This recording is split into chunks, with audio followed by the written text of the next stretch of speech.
Number 6, the manipulator. അവരവർക്ക് വേണ്ടി നമ്മളെങ്ങനെ ഉപയോഗിച്ചുകൊണ്ടിരിക്കും, അതായത് കൺട്രോൾ ചെയ്തുകൊണ്ടേയിരിക്കും. നമ്മൾ എന്ത് ചെയ്യണമെന്ന് അവർ നമുക്ക് എപ്പോഴും ഇങ്ങനെ ഇൻസ്ട്രക്ഷൻ തന്നുകൊണ്ടേയിരിക്കും.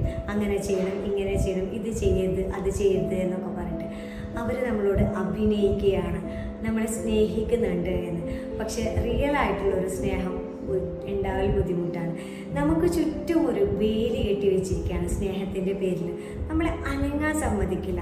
സ്നേഹമാണ് പുറത്ത് കാണിക്കുന്നത്, പക്ഷെ നമ്മളൊരു തീരുമാനം എടുത്ത് ഉയരാൻ ഇവർ സമ്മതിക്കില്ല.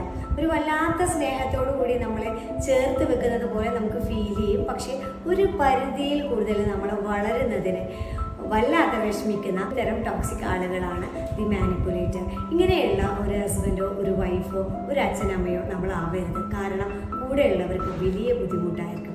ഇങ്ങനെ ഒരു ഭാര്യയോ ഭർത്താവോ അച്ഛനോ